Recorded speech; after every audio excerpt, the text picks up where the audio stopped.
Hello, আমি Aryan.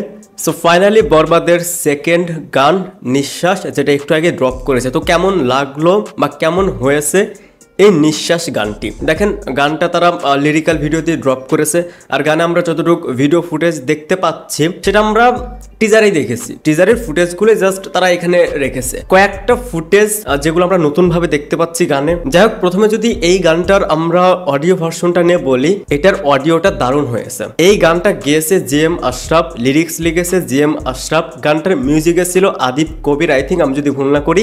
Music plus lyrics, এটা যদি আপনি ভালোভাবে শোনেন এবং লিরিক্সগুলো যদি ভালোভাবে বোঝেন, আমরা তো অলরেডি জানি যে শাকিব খানের যে ক্যারেক্টারটা আরিয়ান মির্জা, সে একটা মেয়েকে প্রচন্ড ভালোবাসবে, এরপর সে মেয়েটার সাথে কিছু একটা হবে, দেন সে সবকিছু বরবাদ করে দিবে, সবকিছু উলট পালট করে দিবে। সেম এনার্জি নিয়ে এই গানের লিরিক্স প্লাস মিউজিক করা। গানের লিরিক্স শুনলে বুঝতে পারবেন যে এই ক্যারেক্টারটা কি করতে যাচ্ছে, কি ঘটাতে যাচ্ছে। আরিয়ান মির্জা ক্যারেক্টারটা নিতুর জন্য কি করতে যাচ্ছে। এই গানটা শুনতেছিলাম আর ভাবতেছিলাম, এই গানটা যখন সিনেমা হলে দেখেন, এমনি গানটা শুনে আপনি যতটুকু ভাইব পাচ্ছেন, যতটুকু মজা পাচ্ছেন, যতটুকু ফিল হচ্ছে, তার চেয়ে 10 গুণ বেশি ফিল হবে যখন আপনি থিয়েটারে সেই সিকোয়েন্স গুলোর সাথে গানটা শুনবেন। যখন নিতু ক্যারেক্টারটার সাথে হয়তো কিছু একটা হয়ে যাবে, দেন শাকিব খান যখন রিভেঞ্জ নিতে যাবে, সেই টাইমগুলোতে, সেই অ্যাকশন সিকোয়েন্স গুলোতে এই বিজিএমটা যখন বাজবে, তখন পিওর গুজবাম। সো গানের মিউজিক, গানের লিরিক্স আমার কাছে বেশ ভালো লেগেছে, বেশ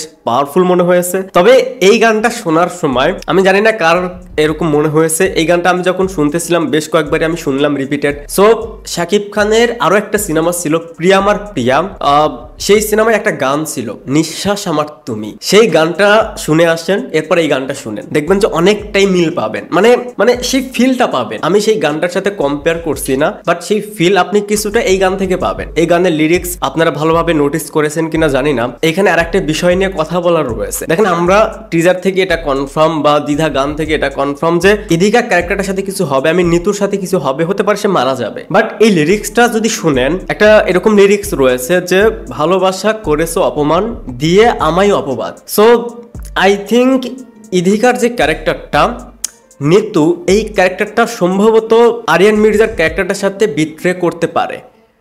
সারা জীবন সব মেয়ে আরিয়ান নামের ছেলের সাথে এগুলি করে আসছে। যাই হোক, আমি আমার দুনিয়ায় চলে গেছিলাম। সো এখানে হতে পারে নিতু ক্যারেক্টারটাও আরিয়ানের সাথে বিট্রে করতে পারে। এই লাইনটা শুনলেই কেমন যেন লাগে। যাই হোক, এবার যদি বলি ভিডিও ভার্সনটা নিয়ে, দেখেন এটা লিরিক্যাল ভিডিও, তবে তারা এখানে কিছু ফুটেজ অ্যাড করেছে যেটা টিজার থেকে নেওয়া। বেশিরভাগ ফুটেজ, আমি তো বলবো 95% ফুটেজই টিজার থেকে নেওয়া, সাথে কিছু ফুটেজ তারা নতুনভাবে অ্যাড করেছে। যদি তারা প্রপারভাবে লিরিক্সের সাথে ভিডিও ফুটেজ মিলাতে চায়, তাহলে রাখতে চায়, তাহলে তো ভাই গল্পটাই রিভিল হয়ে যেত। তো তারা এজন্যই ভিডিও ভার্সনটা এভাবেই এডিট করেছে। ওভারঅল বললে বরবাদে আমরা দারুণ কিছুই পেতে যাচ্ছি। মানে যে ধরনের গল্পের সিনেমা আমরা দেখতে চাই, যে ধরনের মেকিং, যে ধরনের অ্যাকশন, যে ধরনের ভায়োলেন্স আমরা দেখতে চাই, যে ধরনের একটা ফিল্মে ভালো মিউজিক থাকবে, আমরা যেগুলো চাই, যেগুলো ডিমান্ড করে, সেগুলো আই থিঙ্ক থাকতে যাচ্ছে বরবাদে। বরবাদের এই গানটা আমার কাছে পাওয়ারফুলি লেগেছে। তো দেখা যাক বরবাদের টিম থেকে আমরা পরবর্তীতে আর কি কন্টেন্ট পাই।